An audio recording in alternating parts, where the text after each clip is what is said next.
a sinister mystery in mind? Let us know by sending us a DM or comment in the chat.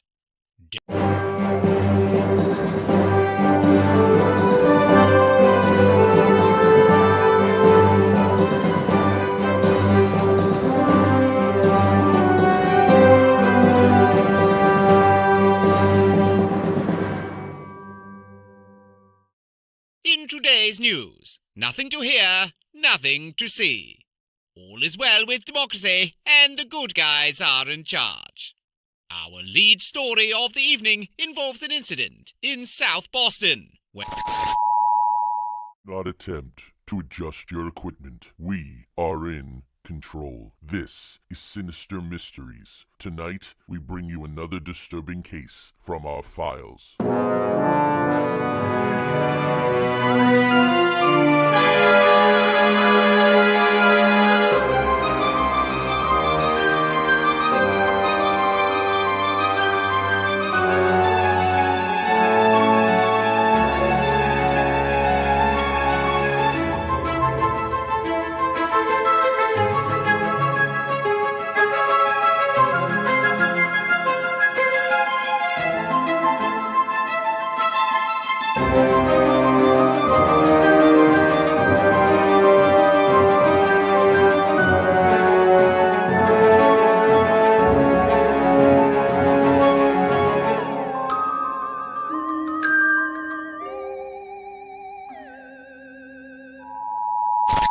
Enjoy the rest of the broadcast. Hey everyone. So I don't know, I'm getting an error message here into the Outer Realms. I hope everyone gets my comment answers. I think it's sorted. But anyway, welcome to the show. As you can see, I am all by myself tonight. Craig and his wife are in the air. They're heading towards Dallas. From Dallas, they'll head towards home and get in early this morning. They had a family situation they needed to take care of. So Craig and I discussed it. And this is an important square in the quilt, but one that we thought that I could handle by myself. So we're going to go ahead and we're going to go do that. So tonight is about project or Stargate project, as they call it, because there was an original project Stargate. And of course, that was Stanford Research Institute. That was Hal Putin. That was Russell Targ. That was remote viewers. And that whole program that we've discussed on the show in the past. So these guys, as you know, they have a penchant for co-opting names. So Stargate was already something. So, maybe you don't need that. And that name comes too from the idea of stargates or portals between Antarctica and the moon. We've done past episodes on Into the Outer Realms and on Sinister Mysteries about that. They Andorol and Palantir, and we've talked about all of that kind of stuff. I really don't care much for it at all because they're co-opting everything from society to government and so on and so forth. I'm a little under the weather. You can hear. I hope it's not too annoying. I'm trying a chamomile and peppermint tea that I'm drinking out of a gnome's head. So I hope that will all go well. So I'm going to go through this. I'm going to want to hear your thoughts, as always, about some of these things. So we're going to start with this Project Stargate. So this was very shortly after the inauguration. So executive orders are flying off the Resolute desk, and in comes this big announcement, a $500 billion or $500 billion initiative to build 20 artificial intelligence data centers across the U.S. So, as you know, talking about co-opting words, I mean, words are my life. That's what I do. That's how I make my living as a writer and an editor and so on and so forth, an actor and all that kind of thing. Artificial intelligence is way oversold. That could be our savior. I mean, just because friend of the show, Joe Red Miles, sent me an article today with robots with skin on them. I saw that. I've seen it in the past. It's creepy. and just plain weird.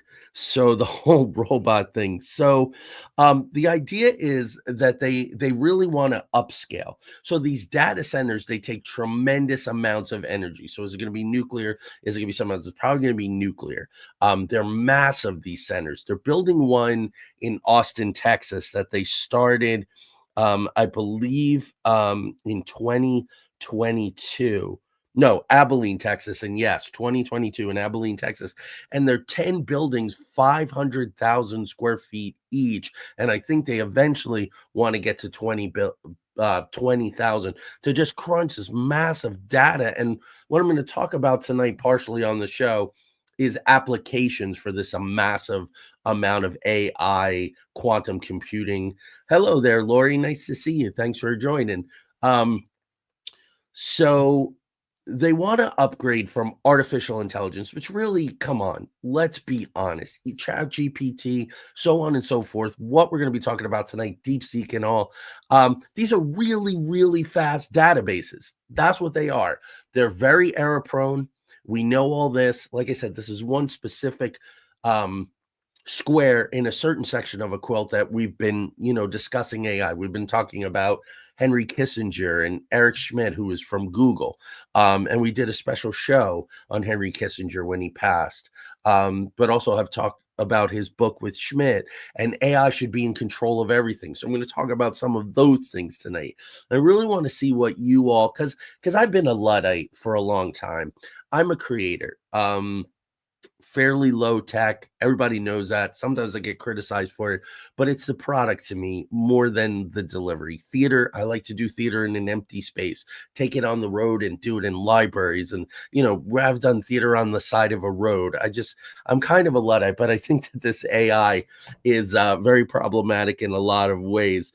So anyway, who are the major players for Project Stargate, for this high $500 billion initiative? Well, Sam Altman, of course, ChatGPT, OpenAI. He's going to be heading up the R&D. That totally makes sense. They're the guys. Then, of course, we have Oracle. That's, of course, Larry Ellison, building and managing the data centers. That also makes sense. This is an interesting shift for Larry Ellison. Larry Ellison's son is David Ellison. David Ellison owns Skydance, and he's working on a merger with Paramount. This is a major, major deal. Now, Skydance has done most of the Mission Impossible movies, and they did Top Gun Maverick. So David Ellison is real close with Tom Cruise. So I wondered, when I first started researching Skydance Entertainment, this was probably two and a half years ago, using it for a model for a company that I was doing consulting for. And the rumors were around on the internet at the time that David Ellison might be a Scientologist. Now, this is a good time to thank everyone who's watched the Scientology episode. It has not been taken down anywhere. That was our alleged podcast about an alleged church allegedly doing nefarious things. The numbers are really nice, and we're really happy with that. So as it turns out, those were rumors, and those rumors have basically been scrubbed. I saw an interesting piece today from an ex-Scientologist saying they're really on the downswing financially, membership-wise. And Tanya and I are going to finish after the show tonight the second season of Scientology in the Aftermath, which has been eye-opening. If we've watched 20 episodes, I've cried 18 of them.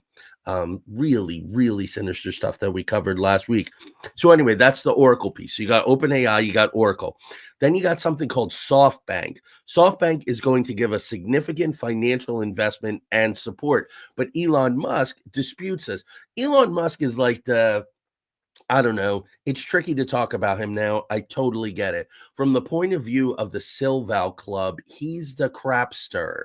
He's the disruptor of the disruptors. So he comes out and he says, well, they have less of $10 billion than their share. So this whole thing is ridiculous. It's pie in the sky. It's not going to happen. Whatever. That was Musk. And then a company called MGX, the letters MGX, an investment vehicle from Abu Dhabi. So there you go. International effort, so to speak. Now, the idea is that it's going to be a phased investment plan. It's going to start with an initial 100 billion, projected to escalate to the 500 billion over 4 years. Obviously, this is upsetting to a lot of people with everything that's going on with Doge and so on and so forth. But it's I guess private investment. But if you're looking at 100 billion, and this SoftBank, a significant financial investor, only has 10 billion so far, they're a long way from even doing anything other than this Abilene data center, which I told you about. So Musk, again, the disruptor of disruptors, he comes in and he offers $97.4 billion to acquire OpenAI's controlling nonprofit. His position is, and he co-founded OpenAI and called it OpenAI because it was supposed to be open source, nonprofit, which obviously it isn't. Anybody paying a subscription for ChatGPT knows that. Altman rejected the offer. He said it wasn't serious. Musk labeled him a swindler. So within the Silval, you got the black hats versus the black hats, and everybody has their, but it all comes down to this very few amount of people, right? Peter Thiel, Elon Musk, so on and so forth.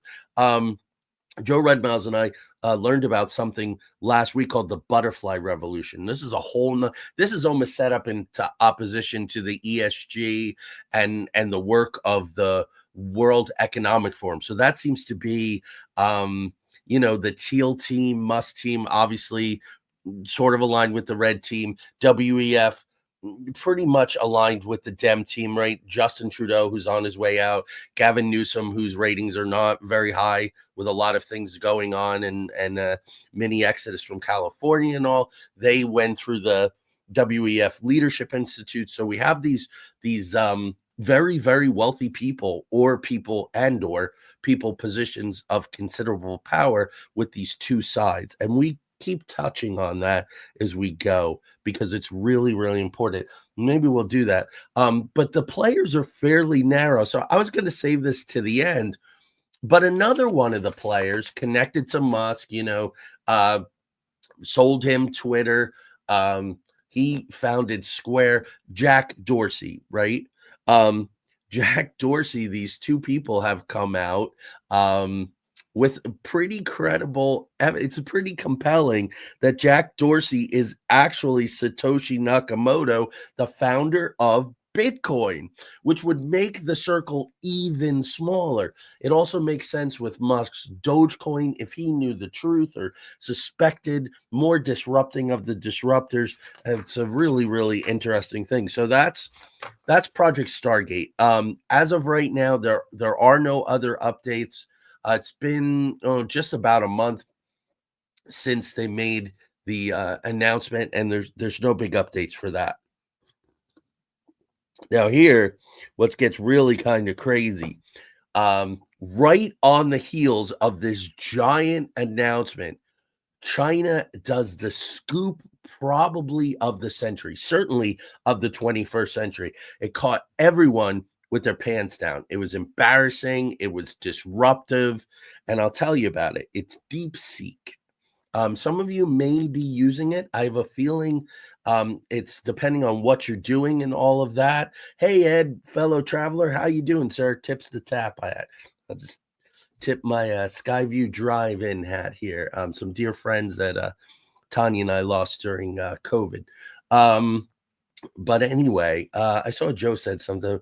Whoa, that's a revelation. Yeah, about Jack Dorsey. That's important because the circle gets all the more small if it's Dorsey. There's very, very few players who can controlling massive amounts of things. And it makes more sense to me that Larry Fink sort of adopted it a couple years ago for BlackRock's portfolio. It makes sense. Not some stranger, not some amorphous figure named Satoshi Nakamoto that nobody knows anything about, but that there was a real substantial person, a real insider, a real futurist, I guess you could say, at the heart of it. So we'll see. There is some pushback on it, of course, but it's super, super compelling. It launched on his mom's birthday, and there's a whole list of things. So let me tell you about DeepSeek, because a big wave maker. I am sorry with the fuzzy headedness. Did I tell you? Yes, that Craig, Yes, had a family thing, but he created a beautiful banner. And if you notice, like there's a wave and there's this big blue whale, and he looks so friendly, and it looks like a kid's cartoon you might see in America. And that was very, very deliberate, because all of the logos for these tech companies are kind of staid and scary and robotic, and they're pushing that sort of thing. And they're saying, no, no, no, DeepSeek is friendly and it's wonderful. And so tell you a few things about it here. It was founded by Liang Wenfeng. He made a lot of money as a trader post the 2007, 2008 financial crisis, but was also very into this AI coding, all of that kind of thing. And he co-founded a company called High Flyer in 2016. That becomes DeepSeek, which was incorporated a couple of years ago, 2.5 years ago, or a year and a half ago, July 17th, 2023. Now, this is an independent entity. Nothing is really independent in China. That's the big thing. This is, it's the government even, but it is an independent entity focused on AI R&D. So here's what happened. On January 20th, inauguration day in the United States, inauguration day for Trump, DeepSeek launches its chatbot, quickly gains popularity, just rockets away, surpasses ChatGPT, which nobody thought anybody would do, in downloads on the iOS App Store in the US 1 week later. That was a weird middle finger. And I talked to some people. I'm sorry, I didn't mean to cough. But I've talked to some people, and it seems to me, that DeepSeek was aware of Project 25 and wanted to announce ahead of it. I mean, there's already the data center people talk. I do not think that the Stargate project people knew about DeepSeek, because it's so good for so many reasons. And here's what it did. You want to talk about being a disruptor. This is like uber disruption here. January 27th, when it surpassed iOS in the App Store, it surpassed ChatGPT. NVIDIA, right, with the chips, and like they're the guys, and NVIDIA is a major company and player, hit a single day market capitalization loss of around $593 billion, as Dr. Evil would say, billion dollars, $500 billion. They lost. No company has ever lost that much value on the market ever. Now, during the same day, U.S. tech stocks valued a loss of just under $1 trillion, as measured by the S&P, the Standard & Poor's 500 index. Now, they have somewhat rebounded. You know how the market goes. There's a heavy reaction, and then people settle the hell down after other people have capitalized on other people freaking out. That's the game. NVIDIA's stock did partially rebound, and they saw a 6% decrease from pre-announcement value. So they were down 6%. But here's why DeepSeek is such a disruptor, and it was such a punch in the gut on inauguration day to launch this thing. They've developed AI models comparable to the leading US ones, but their first iteration cost $6 million to develop. This is compared to $100 million for, I think, ChatGPT is at a version 4. Which was $100 million. That is a huge difference. $6 million to start it up and to have it really kick butt. So we hear, and so the markets, and it really threw people because it was really, really good. Also, too, very energy efficient. So these big data centers are gonna you do a huge glut. They take a huge amount of electricity. People who mine Bitcoin are running fans in their house. Their electric is, they got to monitor the computers for temperature. I know someone who was mining Bitcoin. I think he had 8 computers running at one point, and just kind of crazy. Thank you, Jack Dorsey, probably.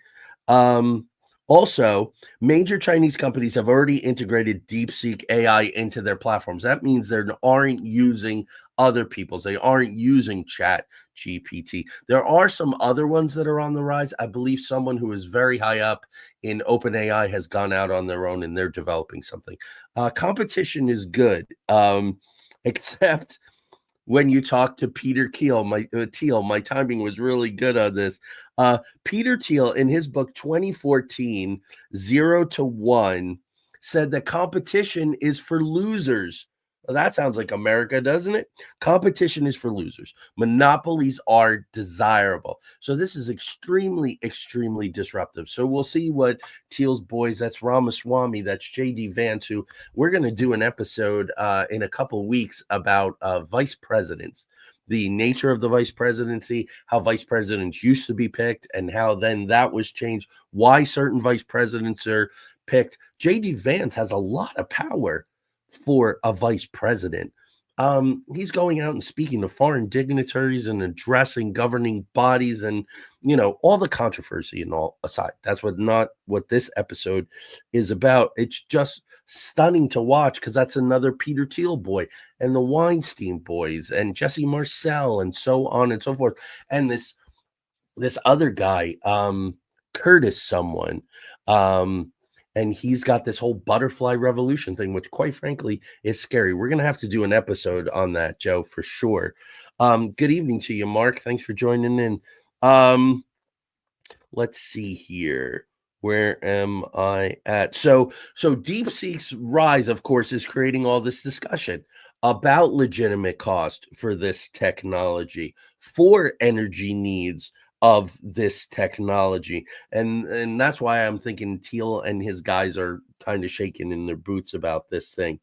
So who is there's already pushback against DeepSeek because it's Chinese, right? The TikTok controversy, I don't believe is completely over and resolved, but nobody's really talking about it. Lots of other things are being talked about, rightfully so. So South Korea, the Ministry of Trade, Industry, and Energy has temporarily blocked employee access to DeepSeek. Australia has banned DeepSeek on government devices. Italy, the Data Protection Authority, has blocked access to DeepSeek's chatbot. Taiwan, the Digital Ministry, has advised government departments against using DeepSeek.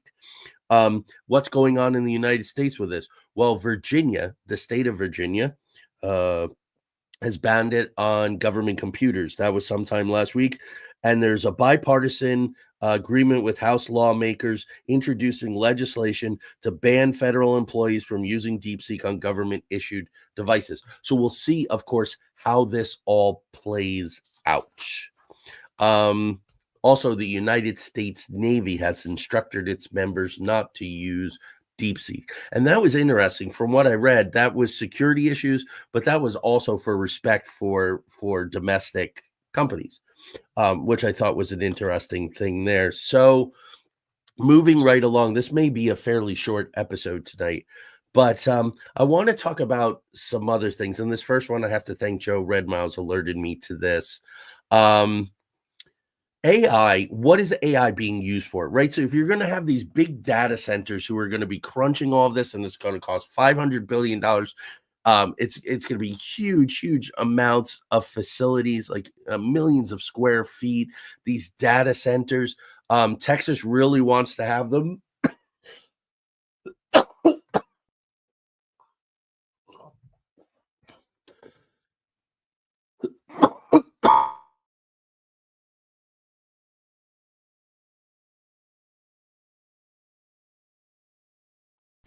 Folks, I really apologize, and I apologize to our ERT radio audience. I'm doing my best here. I got a throat lozenge in, but let me move through this thing and get you out of here. What are they being used for? Here's some things that are very, very concerning. Because some of them apply to all of us, and some of them apply to a good number of us. Real-time price adjustments. These are based on market demand, competitor pricing, and other external factors. What this AI does is it analyzes customer behavior and purchasing patterns, and then it personalizes offers. Now, This is all being sold as a benefit. And what it really is to me is a training program. So, for instance, my bank, which will remain nameless, has this thing that every time I log on to do my online banking, balance my checkbook, do all of that kind of thing, it comes up with these analysis boxes. Oh, we noticed that you shopped at 6 more stores. Oh, we noticed that you spent more money on groceries. Oh, we noticed that you used X app, which you haven't used before. I'm not asking it to do that. I don't need a financial advisor for my day-to-day checkbook. I know where I'm spending my money. I know how I'm spending my money. And that is deeply settling to me because that means they're analyzing every single transaction that you are doing. Right? This is the same as the social media algorithms where you're talking on the phone about something and suddenly there are ads popping up for it on your computer. But this is deeply, deeply concerning real-time price adjustments based on market demand, competitor pricing, and other external factors. But it gets worse.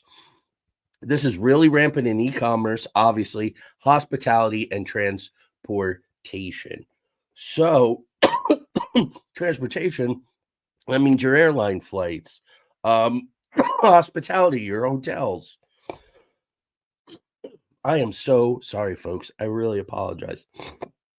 In August of 2024, the United States Department of Justice, along with 8 attorney generals, filed a civil antitrust lawsuit against something called RealPage, which is a Texas-based real estate software company. They control 80% of the market. This one company, right? Peter Thiel will tell you competition's bad, monopolies are good. 80% is a massive, massive share of any market. The lawsuit alleges this, and all of you who are trying to, get out of the situation that you're in, Tanya and I have been trying to get our situation for 5 years. We're just watching the market go up and up, and the supply and demand thing and all. Someone recommended a rental company to us for someplace we'd really like to move sometime this year, and they had one listing. So how are they making their money? So anyway, this RealPage, they're crunching all the data. 80% of the real estate market, the rental market, they're doing that. So what they're saying is the lawsuit. So this isn't just Joey being a Luddite. This is a lawsuit. Attorney generals from 8 states and the U.S. Department of Justice. It'll be interesting to see if the Department of Justice in its later iteration moves forward on this lawsuit. I don't know if it will. But it alleges that RealPage is rent-setting algorithm enables illegal coordination amongst landlords, inflating rental prices and reducing competition in the housing market. And that's what we've been missing. We've been missing any sense of competition. I hear all the time about houses getting taken out from under people by people paying cash, and this is venture capitalists. It was amazing. Warren Buffett's Berkshire Hathaway. All of a sudden, I saw signs for Berkshire Hathaway in places I never saw them before. And this, goes back 2-3 years, and people are just stuck. Craig checked in. He's checking in from an airplane. That's pretty damn cool. Different kind of Mile High Club, I guess. And he's over Utah. So safe travels, brother. Tanya says, yeah, mostly BlackRock is fueling that. So there you go. That's Larry Fink, who's aligned with the WEF. So we got this push-pull. So we all have things that we can follow. But a little advice, and this comes from sociologists. Don't follow everything. You can't. 300, I guess, maybe now, executive orders, everything that's going on with Doge and all the different sectors. So then it trees out all the subtrees, all the different departments. And those of us who have dads who are veterans, both Tanya and I, those of us who have a child on or older folks, Medicaid or Medicare, because I always get them mixed up, the two. I think Joe is on Medicaid, SSI. We're watching all of these kinds of things. The Department of Education. The idea is to overwhelm you. The brain can only handle so much. There's so much cognitive dissonance because everybody's saying it's crazy. What's going on is crazy. So pick a couple of things to follow. Pick podcasters that you trust who do those things, or the things that you do want to know about. Follow them and get their information. I would not get your information from Instagram Reels, TikTok Reels. At least once every 3 days, I have to let somebody know that's old information. It's distorted. It's AI. It's been debunked. They cut out a huge part of the quote. So that's just some advice for all of this kind of stuff. 6,000-mile round trip for Craig and his wife in less than 24 hours, doing the good work, doing the good family work. Craig and I agreed from the first time that we started collaborating years ago that family comes first. And that's important. Great. Craig, I hope you can see in the chat room all the different, you're getting safe travels, of course. Let me know when you're home this morning, brother, because I probably won't go to sleep till I know you're home safe. So there you go. Also, too, this Real Page with this rent setting algorithm thing. Its software collects and shares confidential rental data, allowing collusion among property owners. Great for someone like Peter Thiel. Competition is for losers. Hey, competition is not for losers. Competition is how it keeps things fair. So there you go. Craig says he appreciates it, everyone. Major Las Vegas hotels, remember I told you hospitality, are accused of using shared data and algorithms to inflate room rates.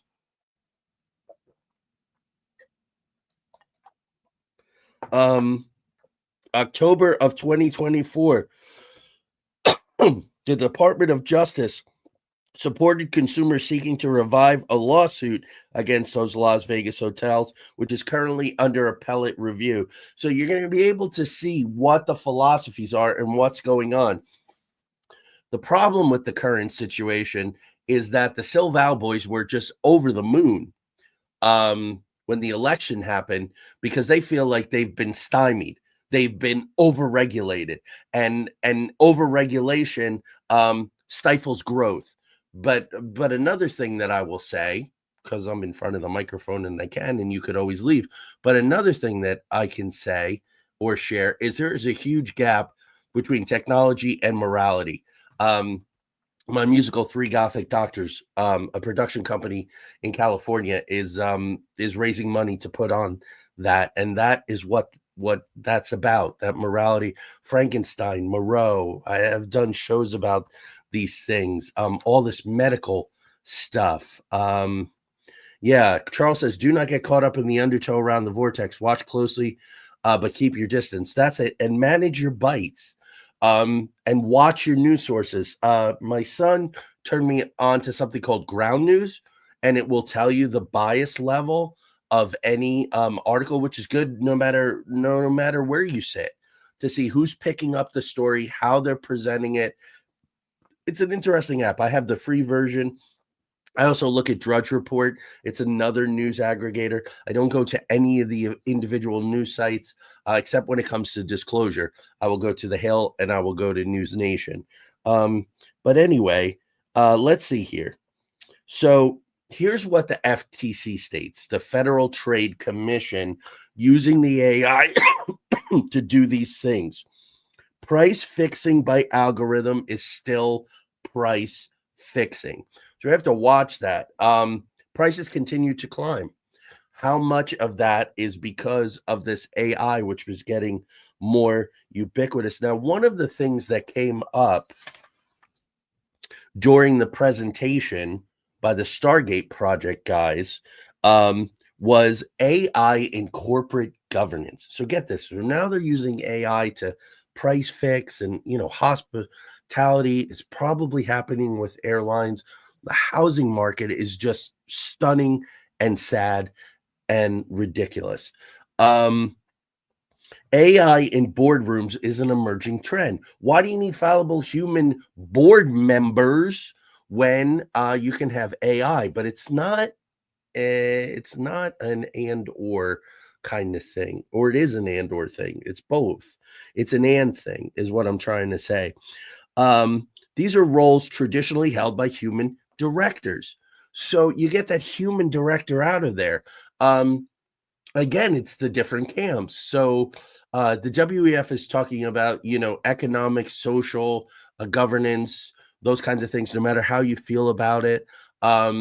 I edit some small business and entrepreneurial journals, and it's all about effective entrepreneurship, fair entrepreneurship, corporate governments with an idea to the environment and fair play and all of this kind of stuff and safe practices.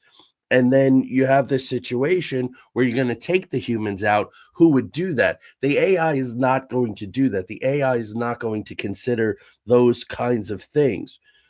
The idea is, and this is why I say it's an and, so you have human directors, they're going to do the creative strategy, but the AI is going to look at the tactical strategy. So you're going to have the AI in the board setting the tactical, setting the strategy, and then going out with these programs and using them to do all these kind of things. So there you go. Let's see. What does Craig say from up in the air? The biggest dilemma I feel we're going to face is that AI will become so amazing as an assistant, collaborating partner, and many cases lover. How do we, as a species, survive? Because we just say no. I'm reading a science fiction novel right now, where the AI is implanted. So the nanobots are injected in the arm, and then it goes in and it creates a situation. And I've read several of these science fiction novels for review. They're topical and they're important. And you see where the sort of where that genre is going, where the AI falls in love with the person.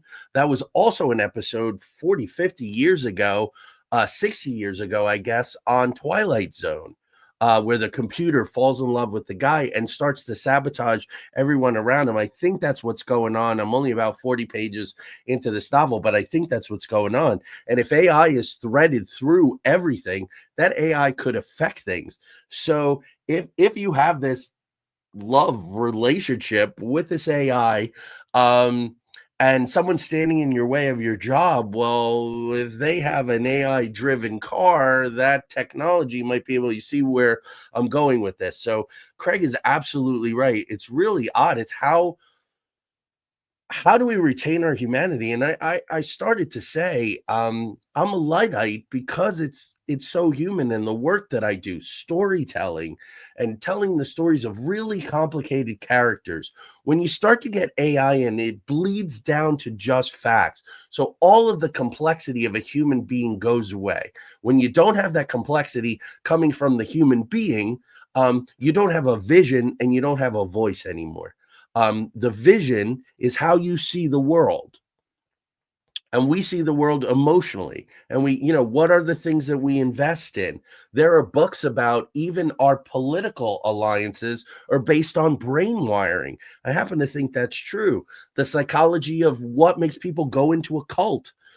Craig and I keep doing these cults because it's fascinating stuff. It's just as fascinating to me as serial killers. What is the mechanism of that? What is the cerebral mechanism of that? What is the emotional? What is the social? What are the mechanisms of those things that human beings can go to those places? And this transhumanism and all the things that we've done these episodes about, I think we just have to find ways to say no. And of course, the younger the person who's grown up more and more into this kind of thing, I think it's going to be harder because there's a normalcy, because it's all they're known. And that's very, very concerning. But I don't want to be injected with anything. I've let people know that. I think everybody's going to have a line in the sand. I don't want a robot in my house. I don't even want like a cleaning lady touching my stuff or going through my things. But anyway, this is good because we have some room here. Charles says humans have to worry about meeting fans in an alley. AIs don't have any fear. Yeah, I think that's another thing too. And I've been seeing videos of these robotic cameras, and they see something suspicious, and then eventually the police dogs, which is kind of absurd. Just make a robot. You got to have a robotic canine dog on it. It's odd to me. It's all odd. Tanya says, I'm so over the corporate greed. That is a lot of the driver. From now on, I'm shopping local as much as possible. There are things that people can do. Tanya, you're getting a little more political than I want to get tonight, but I'll finish your thread here. And buying as little as possible. So that's another thing too. No matter where you are on the side of the line, there are things you can do. Figure out what you can do. I know people are making phone calls. The more calls that get put from one team, the other team's got to, make calls and counteract and keep their people propped up. So all of it, I saw a very interesting thing. It was a poll from The Guardian from just a couple of days ago. 53%, I think, of Democrats are not shopping at their favorite stores anymore because of political positioning. And but surprisingly, 41% of Republicans are doing the same thing. So again, it's not just a one-sided thing. Joe Redmile says, I'm seeing a lot of bland AI-generated biographical sketches in my feed. Yes, they're horrible. The voices are horrible. They mispronounce things, and that's the dead giveaway. Tanya and I were watching something, and instead of saying the word, they spelled it. Either that or it was an acronym, and they said the word instead of spelling it. It's getting easy to spot. They have no character. Yes. And their whole, I'm editing a paper now. Some of the European intelligence centers, the different countries are pooling and creating educational programs. And a big part of that is training in disinformation, deep fakes, how to spot these kind of things. I think everybody, first thing you got to do is slow down. Second thing you got to do is people send me stuff. I then take a second, and I'm a busy guy. I go out to the internet, I do a little research, pop in a couple of keywords, and find out what is what with that thing. Everybody needs to do it because it's astonishing how many views this fake crap gets. It's astonishing to me, and it's garbage. And yeah, Joe and everybody else, you can see the fakes. Where I'm seeing it is the generative AI in the artwork. Sometimes it's really hard to spot what the heck is what. And if I can't tell if it's so good, I just block or defriend or otherwise do away with that in my feed so I don't get it anymore. Joe also says, I'm reading a topical book called Stolen Focus by Johan Hari. Very on topic for tonight's show. Joe, can you give us just a little more information about that? And I'm going to put it up on the screen, and I'm going to say it again for our ERT audience in 3 weeks. They'll be watching this at 10 p.m. Eastern Standard Time on a Wednesday night. I actually put up Charles's, but we'll leave that there. Many are taking a market holiday on 28th of February, 24 hours to buy nothing. That's not a bad thing to do. I was saying to Tanya, it was either after the financial crisis or it was during the onset of the first Gulf War. I think that's when it was. And gas prices skyrocketed. And then the report came out that ExxonMobil had record profits. So I never used ExxonMobil. That was just something that I did. Like, I boycotted them years ago for different reasons. I'm sure more people did when Rex Tillerson, ex of ExxonMobil, was in Trump's cabinet in part one for a little while. I think as Secretary of State. So those are things absolutely that you can do, but continue to do it, because here's what the corporations are going to do. They're going to go, okay, sit it out on February 28th. Don't buy anything, because you'll be back March 1st. You'll be back March 2nd. You'll be back March 3rd. So I'm not advocating for any one thing. I'm simply saying manage yourself, because I'm seeing so much anger. And then in the comments on social media, people start yelling at each other, and they're yelling at each other, which is not communication. At the end of the day, we're all in this together. We're all in this together. All of us are affected by government programs. All of us are affected by political ideology. All of us are affected by the state of geopolitical factors and warfare. All of us are increasingly affected by AI. Subtitle: Why You Can't Pay Attention and How to Think Deeply Again. There you go. That's been going on for a really long time. They've also been talking for over a decade of the death of books. A lot more people do read audiobooks, and I know as a novelist, people will say, "Hey, I love your work. I just don't read anymore. I used to be able to read and I can't anymore." So these sound bites, these quick things, this paper I'm editing about training people in disinfo, the students want their training in these little sound bites, in these little small chunks. So that's something we all have to deal with. Charles says, hopefully it will get their attention. Empty stores in full parks. That's a good one, and I like it. Shop local because your local businesses need your dollars. I opened the door to a lot of political. But let me see. So this corporate governance is something that we also really have to watch. And let's see, I told you about my bank, right? Going, oh, I noticed that don't notice. And you can't shut it off.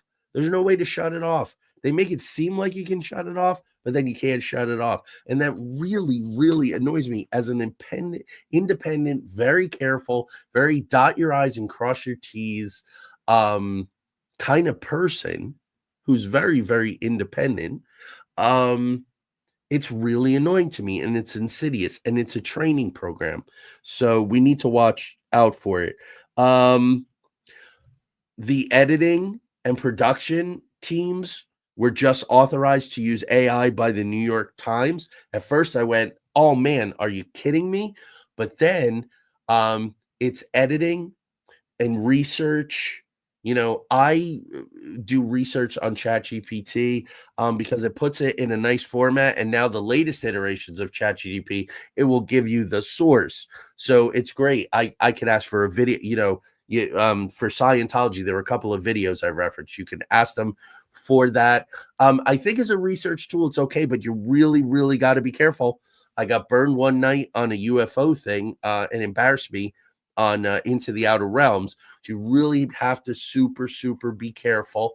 But it cannot be used to write an article or to considerably revise an article. I would like to see no revision of an article, because if you work for the New York Times, you know the English language, you're a capable writer, you know how to revise. Editors are trained and experienced, and that the New York Times are at the top of their career. What else here? And of course, United Healthcare, that story that was so in the news a couple months ago, which is barely in the news at all, using AI for medical diagnosis now. And doing my research for the show tonight, this goes back at least to 2023, a 90% error rate deciding what procedures you are going to get. So this, to me, is serious stuff. This is people's ability to be mobile. And I'm concerned that with everybody stuck and housing prices so high, the smart cities could then be sold as an alternative, controlled, but some form of script where whoever owns these cities, Joe, Craig, if you're still with us, yeah, you are watching for UFOs. Yes, sir, especially over Utah and Oklahoma farmland behind you now. So wave to all my friends. I have friends in Enid, and I have friends in Tulsa. Wave to my friends there in Oklahoma who got battered with snow. I don't know if you can see the snow on the ground. But Craig, if you have a chance, look up something called the Butterfly Revolution. It's Curtis somebody. Yeah, Joe Redmiles and I have talked about this a lot. It seems to me Company Store 2.0. So, and I do want to wrap this up, and I incredibly apologize for the coughing spells. And before I have another one, I want to wrap this up. Here's what I think, though. We are at record debt in this country. And again, it's making news headlines that people are really struggling to pay that debt. Well, if you're paying really inflated housing prices, then you may be putting your rent on a credit card. And there have been a few times where Tanya and I were trying to make some business moves or otherwise doing some things or transitioning. You put a month's rent on your credit card, man, you really feel it. So that's a terribly dangerous thing. Food, gas, other things that just go on your credit card and really drive up that price.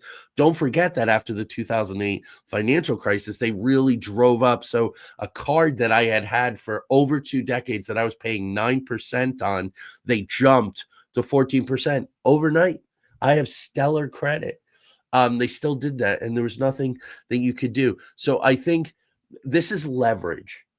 So Tanya and I, for instance, have spent the past 7 years making a lot of sacrifices to really pay down our debt. We have very, very little debt.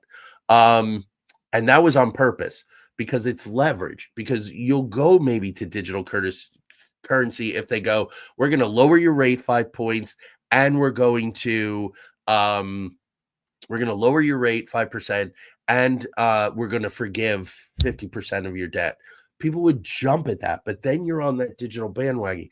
Now, as they start to create these smart cities and it's the digital only, each of the banks and all are going to, because they decided not to have that centralized, the CBDC, which everybody was excited when they defeated that. But then all these banks, look at Jamie Dimon screaming about people working at home on a Friday is BS. If they're doing their work, and any kind of studies about work from home, listen, I've been working from home for almost 30 years, and I work like 70, 80 hours a week. Yeah, I think you actually work more when you're working from home. And they say that productivity is up, happening. So they're yelling and screaming. Anyway, all these banks are going to have their versions. Maybe these other private companies are going to have their versions. We really got to do this butterfly revolution thing in the spring.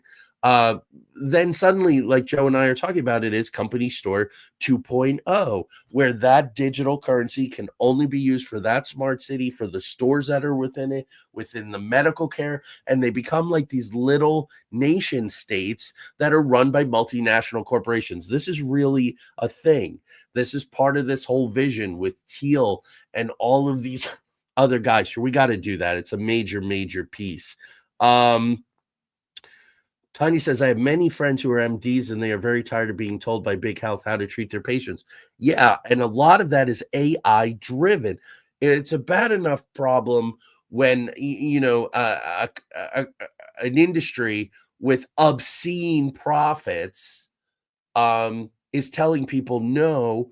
But when I got my, I think I've told you guys this, due to the board members wanting a larger share, the work that I do as an editor 5-6 years ago was slashed by 40%, the rate by 40%, to increase profits. So this is not only in the realm of AI. This is just in this concentration of automotive debt is really on the brink over 1 trillion. Yeah, I mean, cars are ridiculous. Yeah, Joe says it's insane the prices for vehicles. That's right. Tanya and I got a tiny little Chevy Trax. Like it's not much bigger than a skateboard. And it was like $23,000. And luckily our credit's good, so we got a really good. But that chunk of money is ridiculous compared to what you pay in rent or what you're paying in utility. So that's like boom. So on one hand, we didn't have any car payments and we're really paying down our debt. And then suddenly, you got you're on the hook for $23,000 for the next 5 or 6 years. So I hear you guys. Lori says, I do too. I'm working 24/7. I'm always available because I work from home. So there's a thing. So I don't buy that. And Bank of America is building this giant building. That's what it was about. All these big corporations with all of this real estate that they couldn't use. Do I dare say we'll turn it into affordable housing? I don't know. Joey, all in caps. So Charles trying to get my attention. The business office real estates are worried about all those empty over leveraged buildings. Yeah. So we were thinking the same thing at the same time, Charles. Absolutely. So it's not organic. It's not about the people. It was horrific when the CEOs were screaming, get off your lazy butts and come back to the office.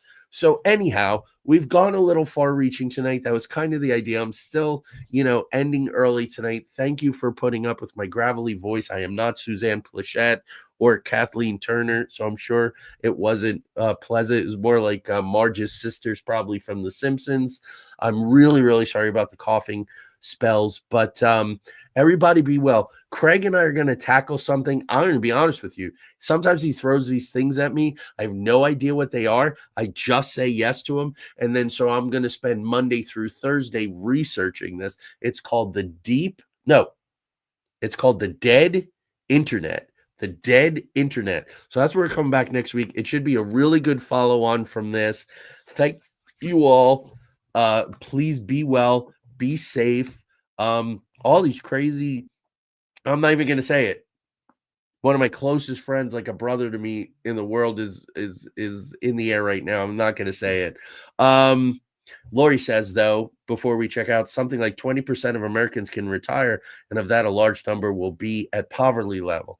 That is scary too, because Gen X, us, Tanya and I, OG Dungeon Master, rolling the 20 since 1980. We are Gen X, a pretty damn cool generation.